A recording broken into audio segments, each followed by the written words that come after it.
la Unión Soviética y Alemania habían firmado un pacto de no agresión.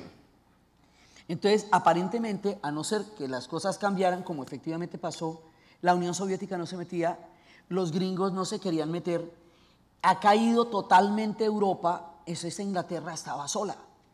Entonces, en ese momento, y ahí va a haber una invasión, la gran batalla, la batalla de Inglaterra. Entonces, Churchill lo que hace es enfrentar al pueblo inglés con la realidad tal y cual está. Y es cuando pone, además era un gran orador, ¿no? Entonces, cuando hace su discurso, solo tengo para ofrecerles sangre, sudor y lágrimas. O sea, no, yo no les voy a mentir, esto va a ser durísimo, ¿sí? Y logra comprometer a cada uno de los ciudadanos ingleses en ganar la guerra.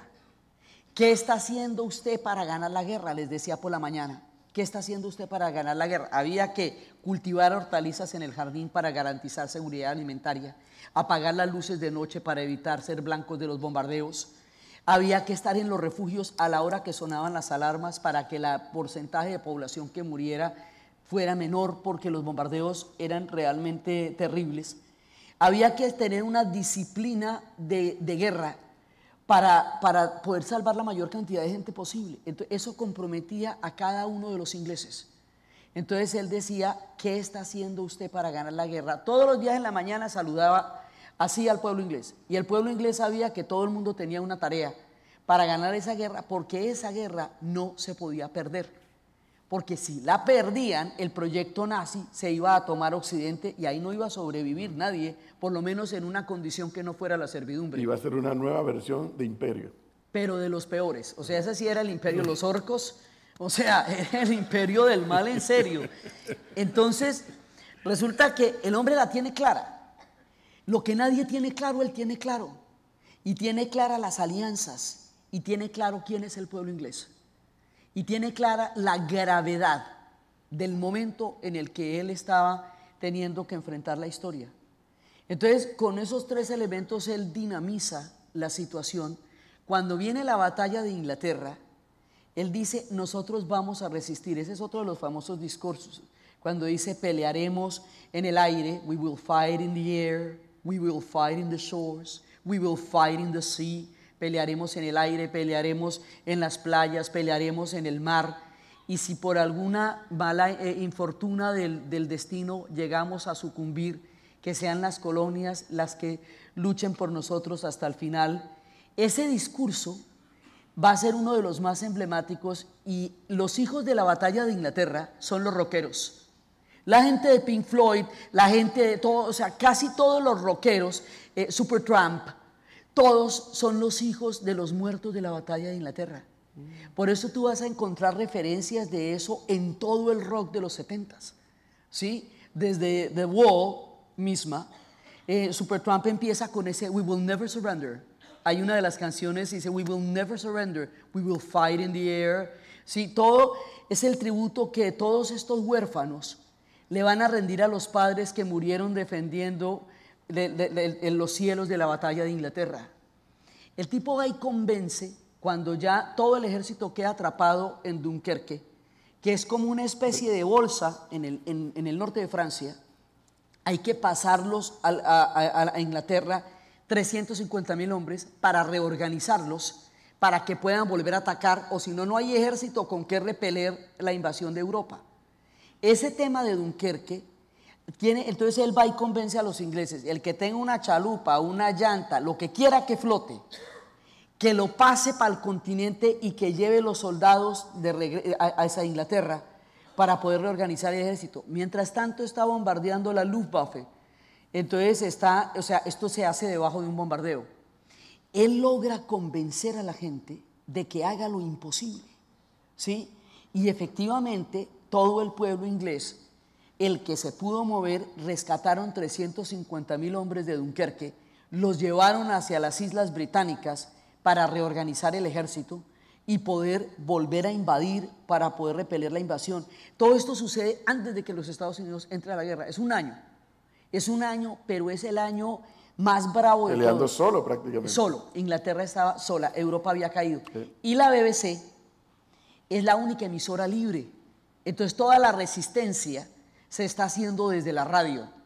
y es en la radio donde se hace el anuncio de que ha comenzado la Segunda Guerra Mundial.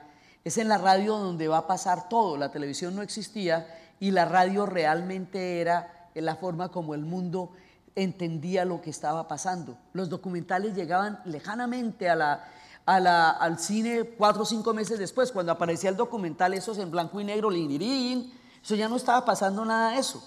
¿Sí? Era la radio la que te decía así como era la cosa. Y es por la radio que De Gaulle, esa es otra historia, pero bueno, pero De Gaulle, por la BBC es que dice, todo el que no esté de acuerdo con la invasión de los nazis a Francia, el que esa rendición le parezca indigna, que se junte conmigo y hacemos una resistencia, que al principio eran 4 gatos, pero el que convocó eso por la BBC fue De Gaulle. Que ahí es donde nace la expresión de la quinta columna. Ahí la expresión de la quinta columna, que es atención a lo que hablas, porque es un país invadido, a lo que hablas porque puede ser escuchado por el enemigo. Eso es lo que llaman la quinta columna también. Entonces, Churchill va organizando a Inglaterra para una resistencia colosal, sin la cual no hubiera habido a quien salvar, ni qué mundo rescatar. Si Inglaterra no hubiera... Ese discurso de que ellos no peleaban por ellos, sino por todo el mundo, que es un discurso que después se volvió una demagogia, en ese momento era verdad. Sí. Era Inglaterra solita, peleando contra todo el mundo, y él teniéndola perfectamente claro, comprometiendo en pueblo inglés. El pueblo inglés decidió resistir manteniendo su vida cotidiana. Hay unas imágenes, unas fotos de la gente tomando el té a las 5 de la tarde en los refugios antiaéreos, poniendo el mantelito y el tecito, porque era una manera de mantener la moral durante el tiempo de los bombardeos.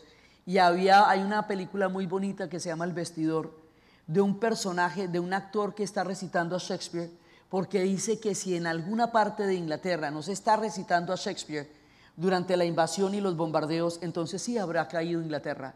Y el hombre recita a Shakespeare en un teatro bombardeando con 4 o 5 personas en el público que necesitan que alguien esté recitando a Shakespeare. Entonces todo ese espíritu de un pueblo decidido a enfrentarlo, lo más impresionante, es lo que Churchill es capaz de encarnar. Entonces, luego luego ya va a entrar a los Estados Unidos, pero ya en el momento en que la Unión Soviética es invadida por los nazis y se rompe el pacto de no agresión que habían hecho entre Hitler y Stalin, en ese momento él plantea la alianza con la Unión Soviética. Nota que Churchill era un anticomunista fanático, feroz. Y le dije, bueno, pero si usted es tan anticomunista y tan escamoso, porque escamoso era una cosa increíble, entonces, ¿cómo es que usted va a plantear una alianza con Stalin? Entonces él, como tenía claro que el enemigo era Hitler, si Hitler invadiera el infierno, yo inmediatamente me pondría en comunicación con el diablo para ver a qué acuerdo podemos llegar. ¿Sí? Porque, o sea, ese señor, donde quiera que esté ese señor, es un peligro. Ni nadie es más peligroso lo tenía que muy ese bien señor. leído. Lo tenía muy bien. Y él, digamos, el liderazgo de él consistió en haber visto con tanta claridad lo que no era evidente para nadie, lo que en ese momento era contra la corriente, porque la gente no quería otra guerra. O sea, la Primera Guerra Mundial fue tan aterradora que no se llamaba la Primera Guerra Mundial, se llamaba la Gran Guerra, porque a nadie se le ocurría que fuera a haber una segunda, ¿sí? O sea, y que la segunda fuera a ser más demencial. Los recuerdos, mira, hay 20 años entre una y otra. Mira lo que hace que cayó la dictadura. En la memoria, digamos aquí en Panamá, es muy reciente de eso, ¿sí? O sea, todavía es muy reciente. Bueno, pues esa es la distancia que hay entre una guerra mundial y otra. Entonces la gente lo tiene muy fresco, ¿sí? Y no quiere una guerra porque todo el mundo perdió. No hay una sola familia que no haya perdido gente. Una generación, ¿qué quiere decir una generación? Todos los hombres entre los 14 y los 40 años murieron en la Primera Guerra Mundial. Una generación quiere decir que todos los primos, hermanos, amigos, gente, compañeros de todas partes del colegio, de la universidad, del pueblo, desaparecieron. Porque la guerra tiene una ley, ¿no? La guerra siempre coge a los más aptos, a los más fértiles, a los más bonitos y los mata. Con eso no hay material genético para después.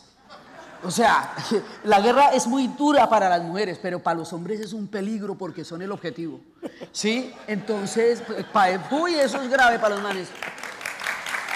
Entonces, sí, o sea, es con ellos. Entonces, pues nadie se quería meter en otra guerra con un recuerdo tan amargo. Todavía Francia estaba hecha una sola chamba, sí, porque por ahí pasaron todas las batallas de Somme y de Verdun, batallas. Además, por la Primera Guerra Mundial no tiene sentido. Es un sinsentido histórico, no tiene razón, no tiene sentido. O sea, si tú la vas a explicar es complicadísima porque no es claro por qué la hicieron, sino por una masiva estupidez humana, llena de arrogancias y de poderes desmedidos. Entonces, a nadie había cómo venderle otra guerra, ¿sí? Pero esta, en este momento no era evitable porque el personaje que la estaba moviendo tenía una intención de venganza y una intención de destrucción como no se había planteado nunca antes. Entonces, el liderazgo de Churchill consiste en entender el espíritu del pueblo inglés, la época tan supremamente delicada y difícil, el carácter del hombre al que se estaba enfrentando, ¿sí? Las condiciones en lo que eso estaba pasando, en dinamizar a su pueblo, en movilizar. Este pueblo no tenía ejército que fuera capaz en ese momento de repeler semejante invasión. Hubo que crearlo, lo que hace que también la resistencia fuera, en ese momento, en tiempos de guerra no se pueden entrenar pilotos porque las horas de vuelo que necesitan no existe ese tiempo en la guerra. Entonces toca recuperar los pilotos que ya existan porque no hay tiempo para que los pilotos entrenen. Entonces la resistencia consistía en rescatar todos los pilotos que cayeran en Europa, llevarlos a Inglaterra, curarlos para que pudieran volver. En eso consistía la resistencia más grande. Entonces ellos van a tener un sitio a unos 40 minutos de Londres que se llama Bletchley Park. En Bletchley Park era donde estaba todo el centro de operaciones de espionaje y es donde se hace el primer computador, el Colossus, y es donde Turing descifra el código Enigma, las claves de los alemanes. Y tienen otra gracia los ingleses en ese momento que se llama el radar, que es lo que cambia el curso de la guerra, porque los alemanes ven que les están tumbando aviones que no se ven, pero si no los ven, ¿cómo los tumban? ¿Qué está pasando? Pues porque ya tienen el radar y el sonar para la guerra de submarinos. Entonces, Churchill lo que hace es utilizar toda la tecnología que había en ese momento, pero sobre todo el arma más fuerte que él utilizó fue el espíritu del pueblo inglés para poderlos convencer, porque la resistencia fue impresionante. Digamos, en 1938 ya el director del Museo Británico sabe que la guerra es inevitable y empieza todo el proceso para salvar el Museo Británico, que desde el punto de vista del museo es uno de los museos más interesantes del mundo porque toda la humanidad, inclusive la antigüedad, está en el Museo Británico. Desde el punto de vista colonial es una guaquiada de aquí a Pekín, o sea, la guaquiada, sí, porque ahí está todo, la mitad de Grecia, media Mesopotamia, sí, bárbaro, sí, pero por el otro lado, pues ahí están todos los tesoros, la antigüedad está en el Museo Británico y hay que salvar todo eso. Entonces lo van metiendo debajo en el metro, a 30 metros debajo de tierra, congelados, para poder salvar todos esos tesoros. Entonces, todo lo que va pasando en Inglaterra, él lo monitorea y él lo va liderando para que se preserve la cultura inglesa, para que se preserven los tesoros, para que se preserve Europa. Y el hombre entiende el tamaño de todo lo que está pasando y esa forma como va llevando a los ingleses a que den más allá de lo que pueden dar para resistir, es lo que va a hacer que él pueda, que Inglaterra solitica, vaya a resistir un año antes de que lleguen los demás pueblos a enfrentar. Ya después entran los gringos y ya después cuando la Unión Soviética está en lo fino dice, necesito que me creen dos frentes porque sola no puedo. No puedo. Entonces por eso es que invaden Italia, el desembarco de Anzio, y por eso es que se va a dar el desembarco de Normandía, para poder crear más frentes y apoyar a la Unión Soviética, que sí, ella de barriga es la que va a derrotar a los nazis. O sea, los nazis van a ser derrotados en Stalingrado y en la batalla de tanques de Kursk. Pero no solamente por el ejército ruso, sino también por la naturaleza. por el general Los diezmó. invierno. Así es. El general invierno, porque esto era una campañita que se hacía por la tarde, era una campañita de verano, no tenían ni botas, ¿sí? O sea, iban con zapaticos normales, entraron en junio y eso les parecía que, o sea, subestimaron a los soviéticos, no habían leído cómo a Napoleón lo derrotó el general invierno, ¿sí? Porque ellos hacen la política de tierra arrasada, queman todo lo que no se pueden llevar, y se llevan todo lo que pueden y se van echando para el centro, para el centro, para el centro, de manera que cuando van avanzando las tropas cada vez están más lejos de las líneas de abastecimiento y el frío los va cogiendo. 350.000 hombres mueren congelados en Stalingrado, o sea, la mayor cantidad de gente muere congelada. Y en Stalingrado se fragua una cosa terrible: por cada pared que caiga en Stalingrado caerá esa misma pared en Berlín. Ellos van anotando, esa ventanita la voy a cobrar en Berlín, ¿sí? Entonces, uy, eso es muy miedoso. Cuando entran a Berlín, eso entran a acabar, no queda nada. Entonces, Churchill es el guerrero que logra enfrentar el mayor peligro que realmente la cultura occidental ha tenido en su historia. Un líder de talla mundial, Churchill. Sí, era un líder de talla mundial, lo fue para Inglaterra y lo fue para el mundo.